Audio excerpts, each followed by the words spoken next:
Hello everyone, welcome back to my YouTube channel Nikki Nikku की दुनिया में आप सभी का स्वागत है। आई होप कि आप सब अच्छे होंगे, स्वस्थ और मस्त होंगे। मैं निक्की आप सभी का स्वागत करती हूँ एक और नए वीडियो में। तो आज का वीडियो बहुत ही हेल्पफुल होने वाला है, तो प्लीज़ वीडियो को फुल वॉच कीजिएगा। अगर पसंद आए तो लाइक शेयर एंड कमेंट जरूर से कीजिएगा। तो आज की वीडियो की शुरुआत होती है सुबह से। तो आज अभी यानी कि लगभग 7 बज रहे हैं और सुबह सुबह ही मैं नहा धोआ के पूजा पाठ कर ली हूँ, चाय भी पी ली हूँ और अब आ गई हूँ मैं सिलाई करने के लिए। तो यहाँ पे पहले मैं क्या की हूँ, सिलाई मशीन को पूरा साफ़ कर दी हूँ।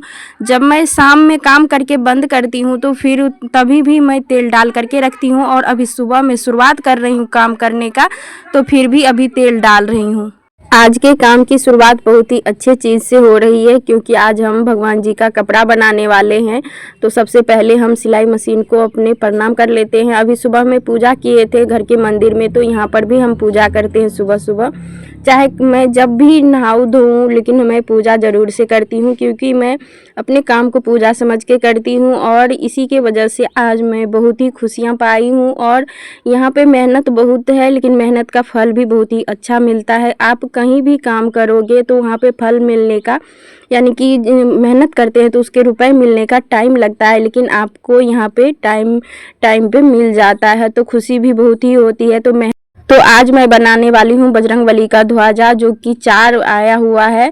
तो ये कल ही आया हुआ था, लेकिन बहुत ही शाम में आए थे ये देने के लिए कस्टमर। और इसमें जब दिए थे तो हम सोचे कि तभी बना लेते हैं, तो एक कट करके मैं बनाना शुरुआत कर दी थी।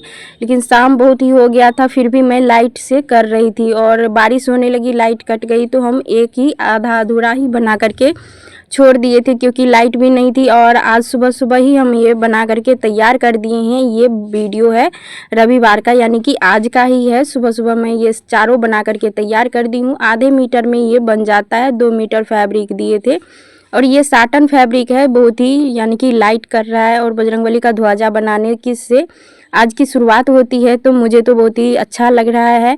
और जब सुबह सुबह ऐसे काम मिल जाते हैं तो खुशी तो मिलती ही है। तो चलिए हम इन सभी को बनाते हुए आप सभी से शेयर करते हैं और बना करके दिखाते भी हैं कि किस तरीके से मैं बनाती हूँ। आप अपने छत के ऊपर, घर में, आंगन में, हर जगह बजरंगबली का ध्वजा लगा सकते हो, लेकिन मेरे गांव में एक ही जगह है, एक ही जगह ध्वज है, तो वहीं पर जिसको भी मनोकामना रहता है, जो भी मनोकामना के लिए करते हैं, तो वो वहीं पर रखते हैं। तो ये कस्टमर यानी कि एक ही रोज में 4 यानी कि देंगे, सत्यनारायण भगवान का पूजा करवा करके फिर ध्वज यानी कि डालेंगे। तो ये मेरे पड़ोसी में ही है, तो वहाँ से भी बुलाने के लिए आए थे कि है पूजा, तो चलिए थोड़ा सा हेल्प कर दीजिएगा। लेकिन मैं कल कहीं चली गई थी, यानी कि कहीं क्या, मैं नानी गांव चली गई थी, तो उसमें यानी एक बाइक से, यानी ऐसे पहले से नहीं था कि हम लोग जाएंगे, और कॉल आया, कुछ अर्जेंट काम था, इस वजह से हमें जाना पड़ा था। हम, मम्मी, छोटी, तीनों आदमी गए थे। तो उसके बाद ये शाम में आया, और ये पीछे जो देख रहे हो टेबल पे इतना सारा कपड़ा, तो ये सभी कपड़ा कल मेरे पीछे में ही आया है कि, और पापा थे घर पे, तो पापा बस ऐसे ही यहाँ पर रखते जा रहे थे। एक रोज नहीं रहने के बाद, गैप होने के बाद, तो देख सकते हो आप कितना काम आ जाता है। तो इन सभी को समेटने का टाइम नहीं मिला है, हम शाम में आए ही थे, तो इस वजह से हम ऐसे ही परे छोड़ दिए, क्योंकि इस काम को हमें करके देना है अर्जेंट में। और पूजा है तो पूजा तो टाइम से ही होगी, इस वजह से हम इसको पहले सिल देते हैं। आप सभी तक वीडियो भी पहुँचा देंगे, उसके बाद हम आगे का काम करेंगे। लेकिन मुझे दुख हो रहा है, क्योंकि है भगवान का पूजा और वो बुलाने के लिए आए, मैं नहीं जा पाई, इसी वजह से कि काम बहुत है। लेकिन छोटी को भेज दे रहे हैं, छोटी हेल्प करवा देगी। और जब कभी यानी कि गांव का यही होता है, अगर आपके इधर कुछ भी है आपके घर में और आपको आदमी का ज़रूरत है, आप अपने पड़ोसी सबको बोल सकते हैं, तो वो हेल्प कर देगी। तो इसी तरीके से गांव का काम चलते रहता है, सब एक दूसरे का हेल्प करते हैं। जब वो मेरे काम में हेल्प करते हैं तो हम क्यों नहीं करेंगे। तो बस आज थोड़ा सा काम ज़्यादा है, इस वजह से हम नहीं जा पाएंगे, तो छोटी जा रही है, वो हेल्प कर देगी। तो आज मैं बताती हूँ कि मैं यानी कि कितने कमा लेती हूँ और कैसे कमाती हूँ, क्योंकि इसमें ज़ीरो लागत है। सिलाई का काम ही एक ऐसा है, आप कोई भी बिज़नेस की शुरुआत करोगे तो उस बिज़नेस को आपको करने में रुपए का आवश्यकता पड़ता है कि आपको आपके पास कम से कम 10,000, कोई भी छोटा सा काम शुरुआत करते हो तो 10,000 रुपये तो आपको अनिवार्य है। इससे ज़्यादा आप ऊपर जितना लगा सकते हो उतना बेहतरीन बिजनेस कर सकते हो। लेकिन ये है जो कि आपके पास आजकल हर घर में सिलाई मशीन का तो हमें नहीं लगता किसी घर में नहीं होगा, सबके घर में होता ही है और आप शुरुआत कर सकते हो, कोशिश कर सकते हो तो इस सिलाई से आप बहुत ही अच्छे खासे कमा सकते हो। मैं भी आज कमा रही हूँ। यानी कि सिलाई का काम ऐसा भी है कि आपके पास जिस तरीके से कस्टमर आते हैं और कभी कभी शादी फंक्शन हो गया, व्रत त्योहार हो गया, तो उस टाइम पे आपको ज़्यादा मुनाफा होता है और जब ऐसे नॉर्मली चलता है तो थोड़ा सा कम रहता है। तो उस टाइम पे मैं जो इतनी सारी ट्रिक बताती हूँ तो उस टाइम पे ये सब काम करके आप कर सकते हो और आगे काम कर सकते हैं। यानी कि कम कस्टमर है तो आप उस तरीके से काम करके पैसे कमा सकते हैं और जब ज़्यादा कस्टमर है तो इस तरीके से कर लेंगे। यानी कि बैठना तो किसी भी हालत में नहीं है और आप सभी के दुआ से और मेरी मेहनत की वजह से आप देख सकते हो एक रोज़ का मेरा कितना कपड़ा आया हुआ है। ऐसे तो आप सभी को मैं दिखाते ही रहती हूँ, लेकिन यहाँ पे अभी कवर किया हुआ, लेकिन 10-15 कस्टमर का तो ज़रूर से ही होगा।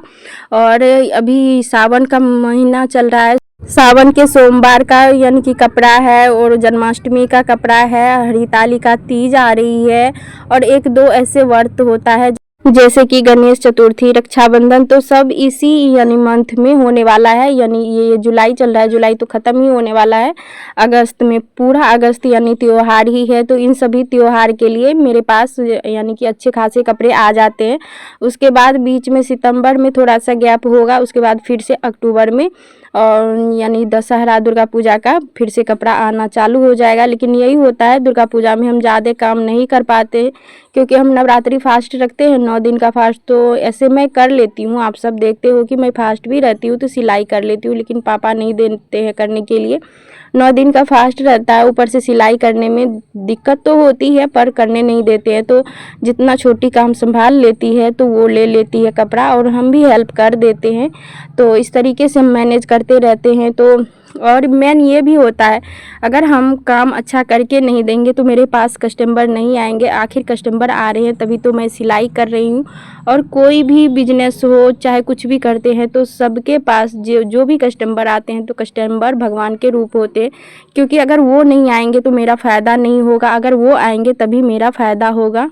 तो हमें कुछ इस तरीके से काम करना है कि मेरा फ़ायदा हो। तो मैं एक काम करती हूँ जो कि अगर मेरे पास कोई कस्टमर कपड़ा सिलने के लिए दिए, भले ही वो नाप डाल करके जाते हैं और परफेक्ट ब्लाउज भी बनता है, लेकिन मैं उसको बोलती हूँ, मैं एक यानी कि लड़की हूँ और गांव में घर है तो यानी कि रूम अच्छा है, यानी स्पेस भी है, तो उसको हम बोलते हैं आप ट्राई कर लीजिए।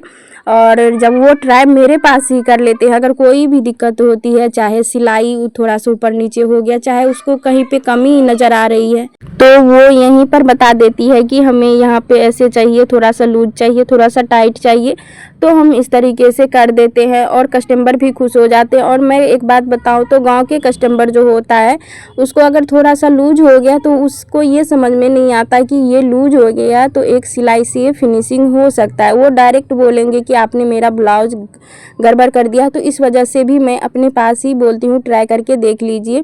तो मैं आप सभी से भी बोलना चाहती हूँ, अगर आप अपने कस्टमर को बना करके रखना चाहते हैं तो आप बुटीक घर से बाहर रख रहे हो, घर में हो कोई दिक्कत नहीं, अगर घर से बाहर हो तो थोड़ा सा स्पेस दे दीजिए, वहाँ पे एक पर्दा लगा दीजिए अंदर की ओर और वहाँ पे आप बोलिए कि आप ट्राई, और एक मिरर लगा करके रख दीजिए ताकि यानी कि कस्टमर वहाँ पर ट्राई कर ले और देख सके मिरर में कि उसका कैसा ब्लाउज बनाए। और वो अगर आपके पास अगर वो ट्राई करके देख लेती है तो आपको भी संतुष्टि मिल जाती है कि हाँ मेरा ब्लाउज परफेक्ट बना है और कस्टमर भी खुश, आप भी खुश।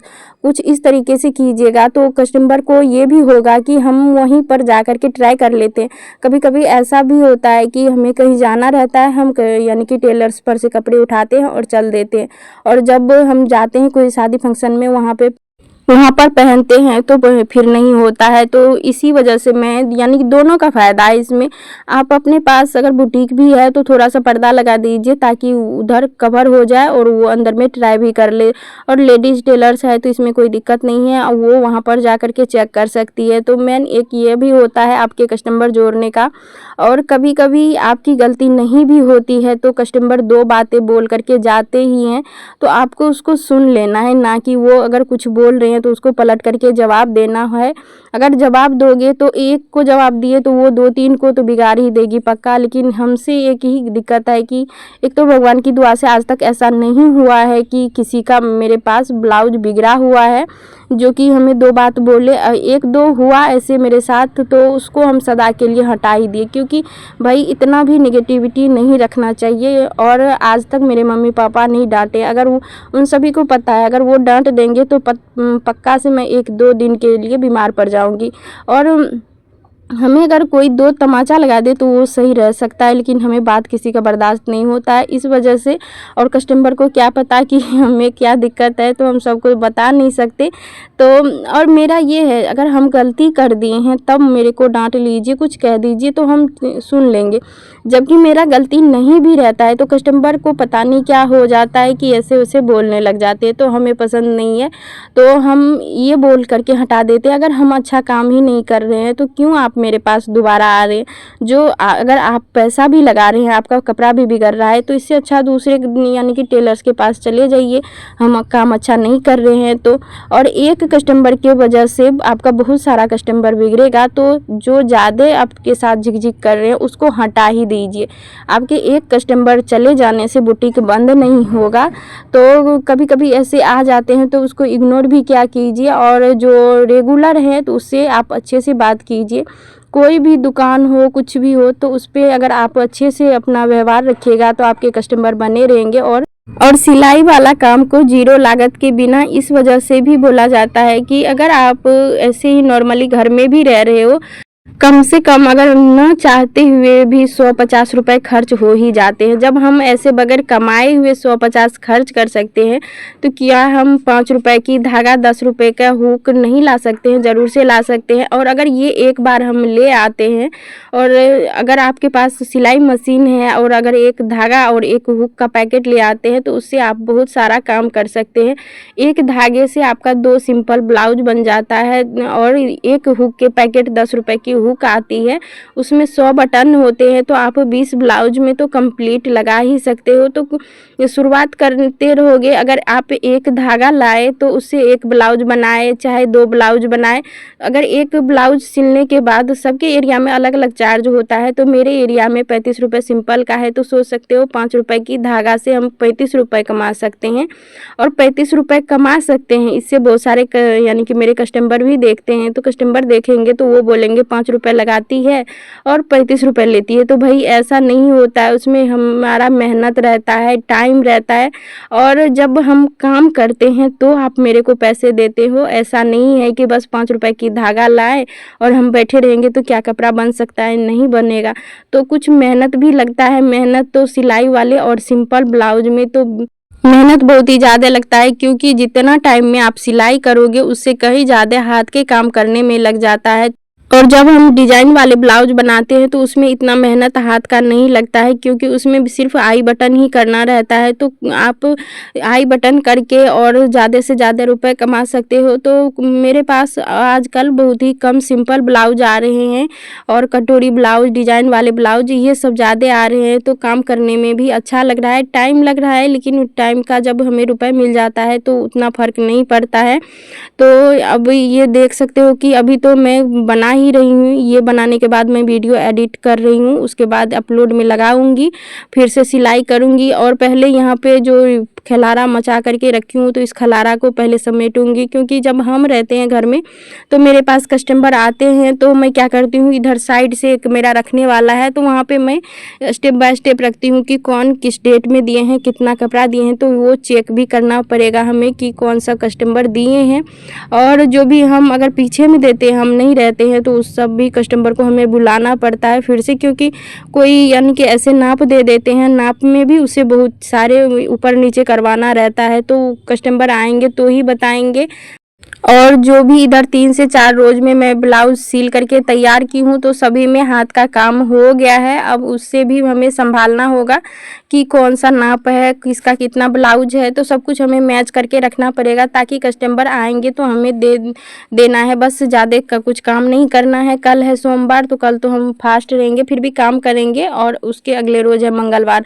तो मंगलवार का मेरे पास बहुत ही ज़्यादा कपड़ा है दूसरे गाँव का, तो मंगलवार को मेरे गाँव में मेला लगता है, तो उस बहाने बहुत सारे कस्टमर आते हैं, कुछ लेने आते हैं, कुछ देने आते हैं। कभी-कभी तो दूर के गाँव के जो रहते हैं वो बोलते हैं कि प्लीज़ हम बैठ रहे हैं, आप आधे घंटे में 1 घंटे में सिल दो ब्लाउज़। तो ऐसे तो सबका नहीं ले पाते हैं, क्योंकि मेरे पास ऑलरेडी पहले का बहुत सारा काम रहता है, और आजकल सीज़न चल रहा है काम करने का, तो हम स्टेप बाय स्टेप लेते हैं। तो अगर पीछे हो जाता है किसी कस्टमर का, तो वो बोलने लगते हैं, और उसका बोलना भी जायज़ है, क्योंकि हम टाइम अगर किसी को दे देते हैं, उस टाइम पे कंप्लीट नहीं करते हैं, तो वो बोलते हैं। तो फिर भी जब देखते हैं कि वो बहुत ही मायूस हो रहे हैं और टाइम पे नहीं आ पाएँगे, तो इस वजह से हम उसको बोलते हैं बैठिए, और चाय पानी तब तक दे देते हैं, और हम तब तक में कपड़ा भी सिल करके तैयार कर देते हैं।